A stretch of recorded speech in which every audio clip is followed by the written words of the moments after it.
यहाँ पर देखें इसको किस तरह पढ़ना है, किताबन नक़रऊ। कुछ लोग पढ़ते हैं और कुछ लोग पढ़ते हैं किताबन नक़रऊ, तो इक़रा किताबक।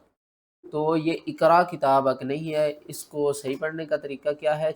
यहाँ पर देखें 1 2 3 3 तशदीद इकट्ठी हैं और आगे देखें 1 2 3 4। यहाँ पर देखें 4 4 मद्दात आ रही हैं, 3 यहाँ पर बहुत से लोग इसको पढ़ते हैं लक़द किदता, तो इसको लक़द किदता आपने नहीं पढ़ना।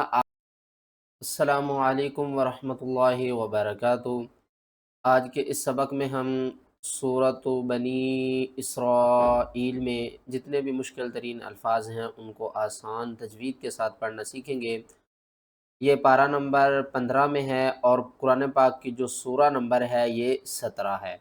चलिए सबक शुरू करते हैं। अऊज़ु बिल्लाहि मिनश शैतानिर रजीम, बिस्मिल्लाहिर रहमानिर रहीम। सुब्हानल्लज़ी अस्रा बिअब्दिही लैलन मिनल मस्जिदिल हराम। यहाँ पर नून को हमने लाम के साथ मिलाना है, लाम को 2 बार पढ़ेंगे और सख्ती के साथ पढ़ेंगे। यहाँ पर आगे देख लें, या के ऊपर छोटी मद है, इसको 3 अलिफ के बराबर आपने खींच कर पढ़ना है। यहाँ पर देखें तो बहुत से लोग इस लफ्ज़ को पढ़ते वक्त कंफ्यूज होते हैं, वो पढ़ते इक़रा किताबक। तो ये इक़रा किताबक नहीं है, इसको सही पढ़ने का तरीका क्या है? चले इसके हिज्जे करते हैं। हमज़ा क़ाफ़ ज़ेर इक़, रा हमज़ा ज़बर र, इक़रा। ये जो कुरान पाक का सबसे पहला जो लफ्ज़ नाज़िल हुआ था ना, वो ये था इक़रा, ठीक है। तो क़ाफ़ यहाँ पर जो है वो हरूफ़ क़लक़ला में से है, तो क़ाफ़ के ऊपर आपने क़लक़ला करना है और रा के आगे देखिए अलिफ़ है, अलिफ़ साकिन है। तो जब भी अलिफ़ साकिन होती है तो उसको हम झटके के साथ पढ़ते हैं। किस तरह? इक़रा किताबक। यहाँ पर देखें 1 2 3 3 तशदीद इकट्ठी हैं और आगे देखें 1 2 3 4। यहाँ पर देखें 4 4 मद्दात आ रही हैं, 3 तशदीद इकट्ठी आ रही हैं। इनको किस तरह पढ़ना है? चलें इनके हिज्जे के शुरू करते हैं। काफ लाम पेश कुल, लाम नून 2 ज़बर लन, नून पेश नु, कुल्लन नु, मीम दाल ज़ेर मिद दाल पेश दू, नुमिद्दु, हा अलिफ मद ज़बर हा, हमज़ा पेश उ, लाम अलिफ मद ज़बर ला, हमज़ा ज़ेर ई, हा उलाई व हा उलाई मिन अताइ रब्बिक। यहाँ पर आपने लाम को भी 2 बार पढ़ना है, नून को भी 2 बार पढ़ना है, दाल को भी 2 बार पढ़ना है।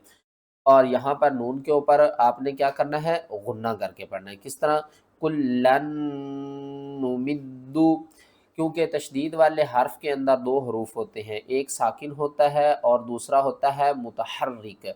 तो इसलिए जब भी तशदीद वाला आप हर्फ देखें तो वो एक हर्फ नहीं होगा बल्कि वो 2 हरूफ होंगे, ठीक है। और तशदीद का काम क्या होता है? वो अपने से पहले मुतहर्रिक हर्फ को अपने साथ मिला कर पढ़ा जाता है, तशदीद अपने साथ मिला लेता है। और यहाँ पर हा उ ला ई आपने नहीं पढ़ना, आपने पढ़ना है हा उला ई। और ये जो नीचे वाव है ना, इसको आपने छोड़ देना है। यहाँ पर बहुत से लोग इसको पढ़ते हैं लक़द किदता, तो इसको लक़द किदता आपने नहीं पढ़ना, आपने पढ़ना है वलौला अन सब्बतनाका लक़द कित्ता। किस तरह पढ़ना है? कित्ता। क्यों? क्योंकि जब भी 2 हरूफ इकट्ठे हो जाए, एक हर्फ हो साकिन और दूसरा हर्फ हो मुशद्दद, तो हम क्या करते हैं? मुशद्दद हर्फ को पढ़ते हैं, साकिन हर्फ को छोड़ देते हैं। क्यों छोड़ते हैं? क्योंकि साकिन की पावर कम है और मुशद्दद की पावर ज़्यादा है। क्यों ज़्यादा है? क्योंकि मुशद्दद लेटर के अंदर 2 हरूफ होते हैं। तो हम इसको पढ़ेंगे लाम ज़बर ला, क़ाफ़ दाल ज़बर क़द, लक़द काफ ता ज़ेर कित्ता ज़बर ता, लक़द कित्ता, लक़द किदता आपने नहीं पढ़ना। आगे आ जाएँ, यहाँ पर बहुत से लोग कन्फ्यूज़ होते हैं कि इस लफ्ज़ को किस तरह पढ़ेंगे। بہت سے لوگ اس کو پڑھتے ہیں ینبو، کیونکہ نون بھی ہے اور میم بھی ہے، تو یہاں پر یہ جو نون ہے نا یہ آپ نے چھوڑ دینی ہے، آپ نے میم پڑھنی ہے۔ کس طرح؟ یا میم زبر یم، با واو پیش بو، عین الف زبر ع، یم بو ع۔ واقف کی صورت میں جب بھی لاسٹ حرف کے اوپر دو زبر ہوں تو ہم ایک زبر کو ختم کریں گے، دوسری زبر کو الف کے ساتھ بدل دیں گے، ٹھیک ہے نا؟ تو یہاں پر تو آلریڈی الف ہے، اگر آخری حرف کوئی بھی ہو اور اس کے آگے الف نہ ہو دو زبر ہی، تو ہم کیا کریں گے کہ ایک زبر کو ختم کریں گے، دوسری زبر کو الف کے ساتھ ملا کر پڑھیں گے۔ تو یہ نون اور میم اوپر نیچے ہے، ان کو ہم نے کیوں نون کو میم میں بدل دیا ہے؟ یہاں پر ایک قاعدہ آپ نے اپنے ذہن میں رکھنا ہے کہ جب بھی نون ساکن یا تنوین کے بعد اگلا حرف با ہوگا تو ہم کیا کریں گے؟ وہاں پر ہم کریں گے اقلاب۔ اقلاب کا مطلب ہوتا ہے بدلنا۔ اس کو بدلیں گے؟ نون کو میم میں بدل دیں گے۔ یہاں پر دیکھیں اس کو کس طرح پڑھنا ہے، کتابن نقرؤہ، کچھ لوگ پڑھتے ہیں اور کچھ لوگ پڑھتے ہیں کتابن نقرؤہ۔ تو صحیح پڑھنے کا طریقہ کیا ہے؟ کاف زیر کی، تا کھڑا زبر تا کی، تا با نون دو زبر بن، نون قاف زبر نق، کتابن نق، را زبر را، حمزہ پیش او، ہا الٹا پیش ہو، کتابن نقرؤہ۔ واقف کی صورت میں ہم کیا کریں گے؟ ہا کے اوپر جو الٹا پیش ہے نا اس کو آپ نے ختم کرنا ہے، کتابن نقرؤہ، ٹھیک ہے؟ آپ نے نقرؤ نہیں کرنا۔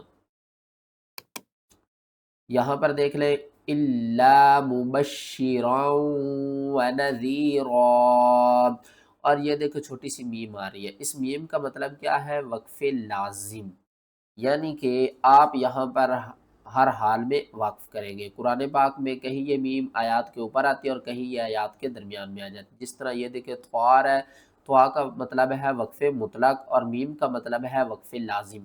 اگر یہ میم کسی آیات کے درمیان میں آ جائے نا تو آپ نے وہاں پر بھی وقف کرنا ہے، ٹھیک ہے؟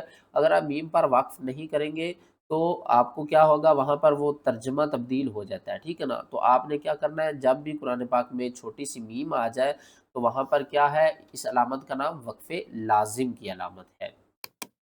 یہاں پر دیکھیں سورۃ بنی اسرائیل کی لاسٹ آیات میں دیکھیں تو اس لفظ کو کس طرح پڑھنا ہے؟